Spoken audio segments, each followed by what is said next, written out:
So now we come to the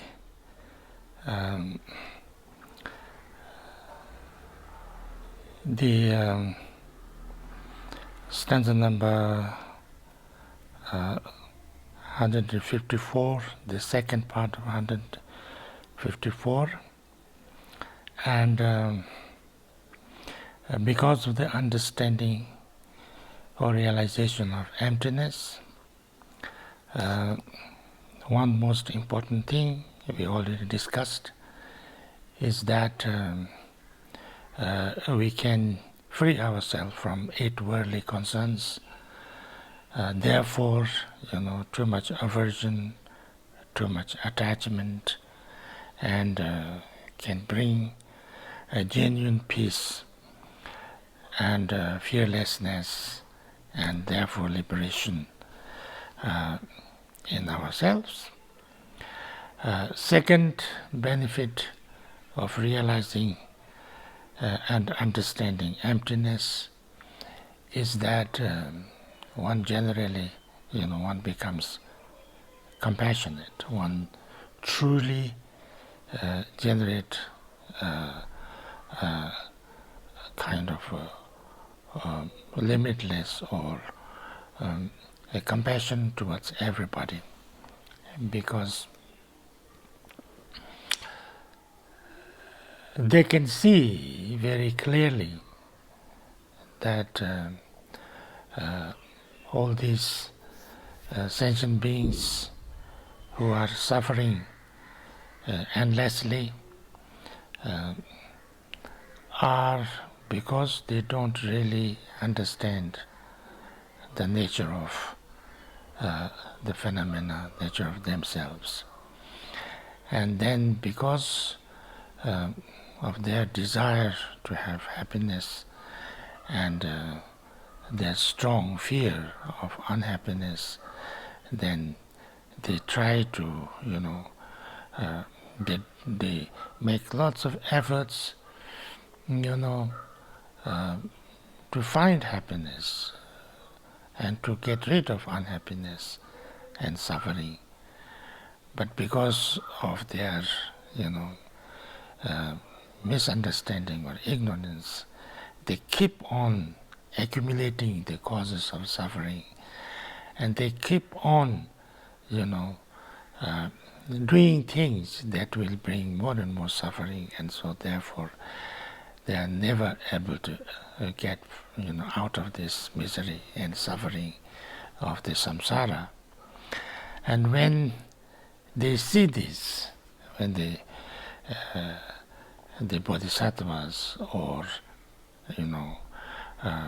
people who really study and contemplate on the nature of things and understand little bit the nature of emptiness, then they see that how important it is to free these people from their suffering. Although things do not really exist, but people create so much suffering and pain, so they genuinely have unlimited or limitless compassion. That's why it's often said, that whether somebody really understood the ultimate nature or the true nature or the emptiness and interdependence or not, is not that they have a kind of a certain intellectual knowledge about it, but how much one has understood the nature of the emptiness or the true nature of the phenomena can be seen or can be judged from how much that person has compassion, how much this person really act with compassion or not. This is the only way to examine, because you can say a lot about emptiness. You can talk a lot about emptiness. You can seem to be very convinced and very clear understanding of emptiness, but if they don't have compassion, that means they really do not understand. So therefore, the compassion is sign that that person has understood a little bit of emptiness, and one of the main benefits of understanding of emptiness is that our genuine compassion grows, and that compassion cannot be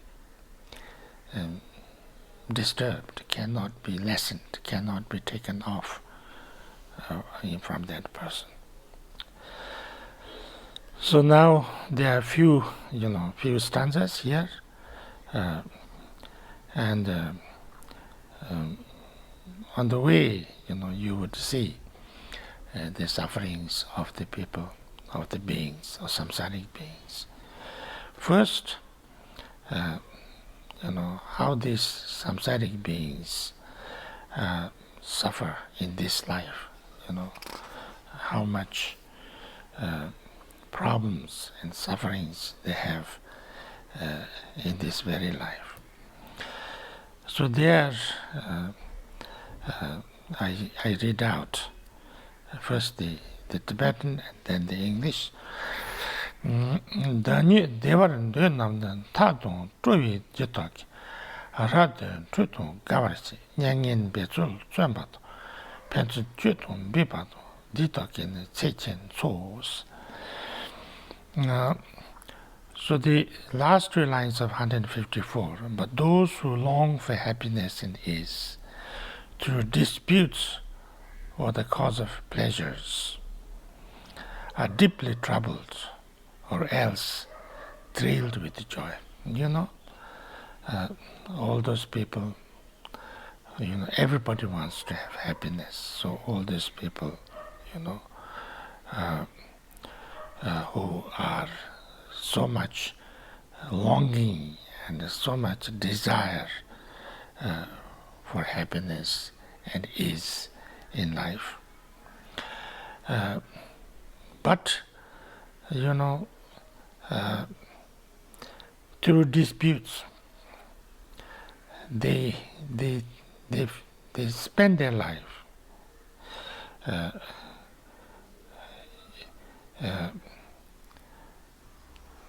if they have, they don't have, or they don't feel they have this happiness, they create so much of dispute, they try to fight with people, they try to, fight each other, they try to, out of jealousy, out of too much desire, out of anger and hatred for those who seem to, obstructing you to get it. They fight and, all kind of disputes. They spend all their life with that. And if they have a little bit, due to some good karma, some positive actions they do, then if they get some, or they did in the positive actions they did in the past life, or in the beginning of their life, if they get some positive time, some ease, some positive conditions, then instead of kind of increasing and continuing those positive actions, they just waste their time just by, just kind of what can you say, just to just sensual pleasure. They try to do anything to to fulfill their sensual pleasures, and in the process, they also do lots of negative things, cause lots of pain and problems to the others. They completely waste their own time, and then because of their pride and their too much desire, and these sensual pleasures, you can never be fulfilled, you can never get satisfaction, so therefore you create more and more thirst for those pleasures, and in order to get those, and in order to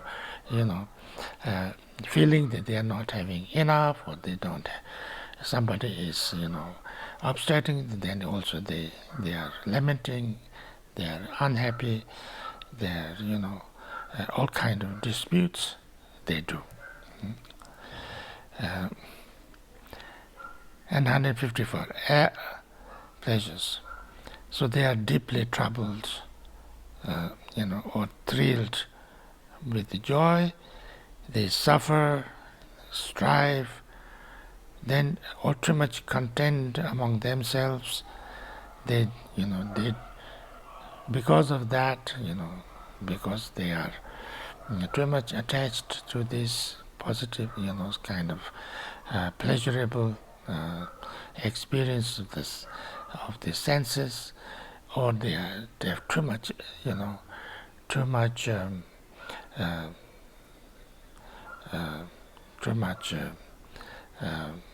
much, what can you say, aversion to suffering and pain and problems.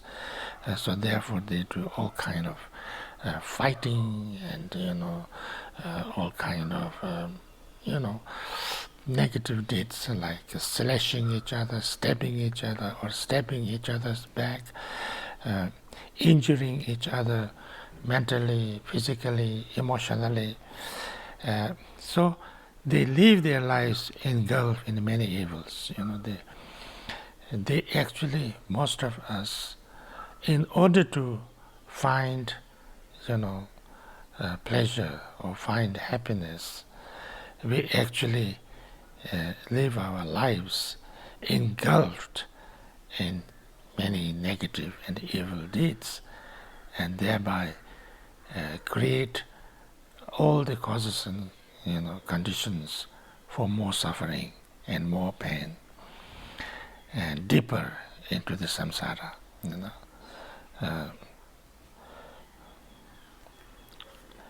And that's how we would do. And therefore we actually also create more suffering for the future, for next lives.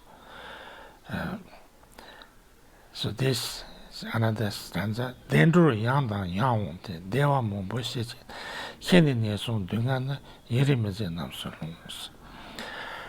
From time to time they surface in the states of bliss, abandoning themselves to many pleasures, but dying down they fall to suffer torment long and unbearable in realms of sorrow. So sometimes, we have a good life, we have a pleasurable life, everything is well, very, very good life, like in human life, some human lives, and also, Deva's life, or the heavenly life. So this happens again and again because we sometimes do positive actions and positive practices. So we get there again and again. But when we are there, we just, waste our time and don't do anything positive, but create more negative things. And then when we die, again we go down, and they fall into suffer torments, long and unbearable, in realms of sorrow. And this is how we, sometimes up, sometimes down, like this. And that's why, generally, in the samsara, we cannot, we are in a kind of endless pit, bottomless pit of samsara, or sometimes called the ocean of suffering. It's very difficult to get totally out of this samsaric cycle, or samsaric, sometimes a little bit better, sometimes a little bit worse, or very much worse. And when they're a little bit better, we don't know how to do more positive things to create causes for liberation, but we are so much attached to those pleasurable moments that we create more and more negative karma and then go down again. So therefore, many are the chasms and abyss of existence, where the truth of voidness is not found. All is contradiction, all denial, suchness or its like can find no place.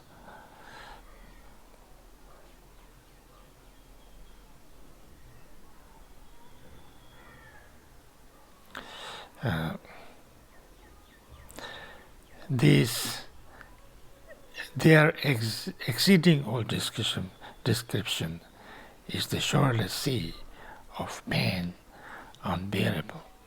This until this first two lines of 158.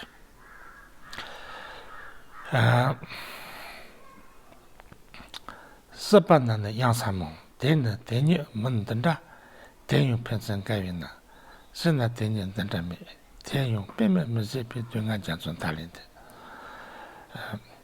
So in this, samsara, there are lots of,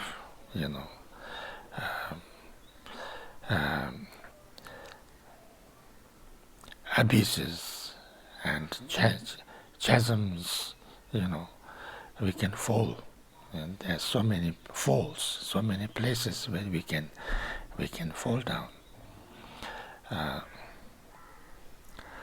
because we don't know what is the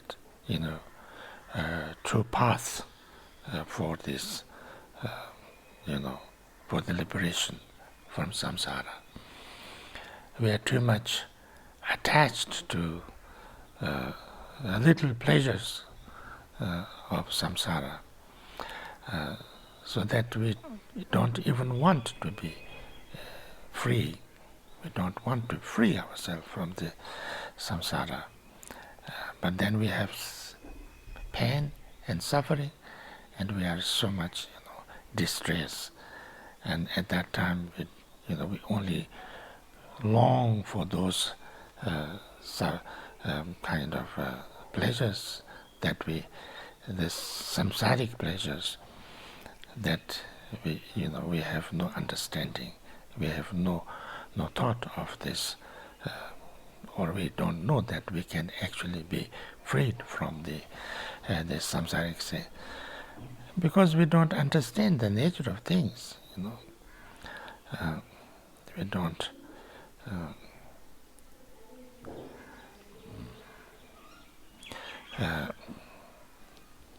We don't know that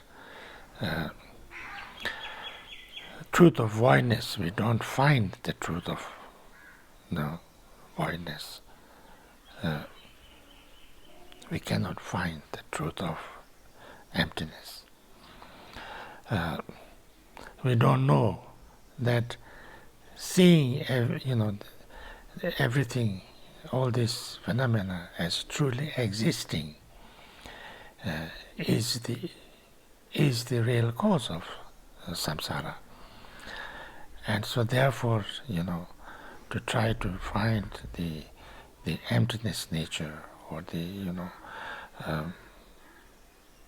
we don't we don't understand. So therefore, all is contradiction or denial,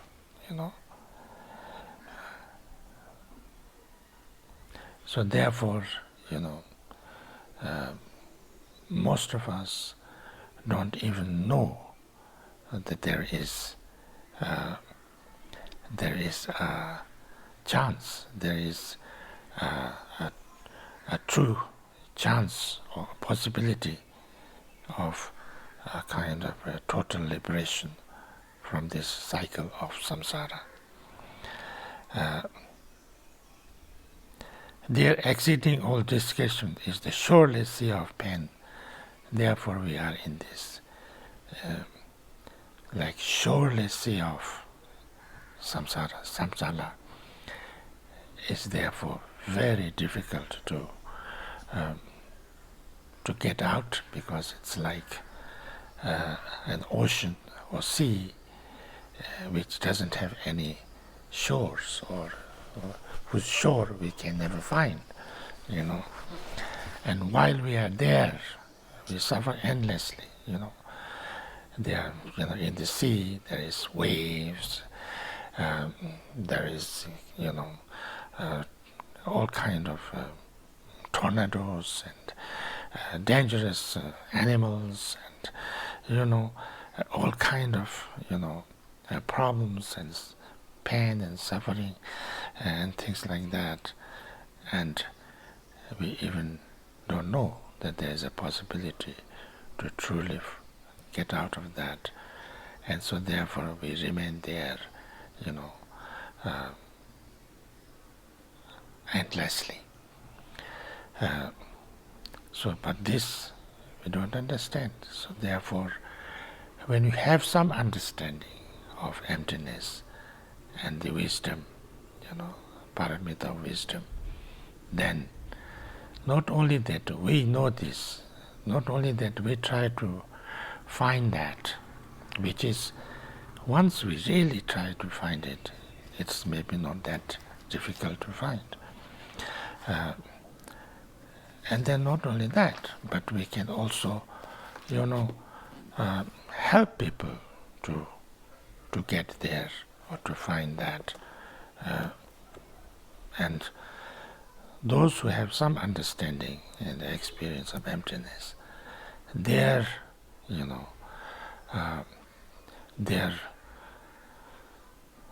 aspiration, their strong kind of need and willpower, or a complete seeing that this is something that must be done, becomes so intense and clear that that they have to do something about it, and something about it,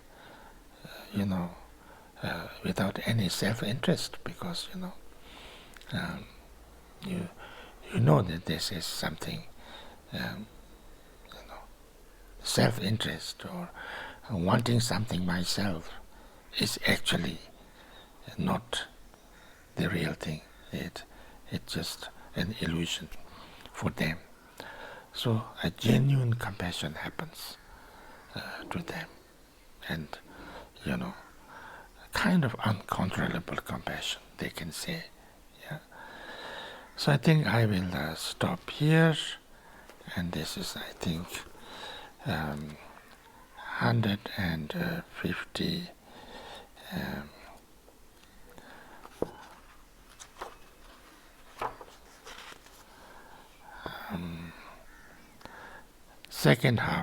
First half of 158. Thank you.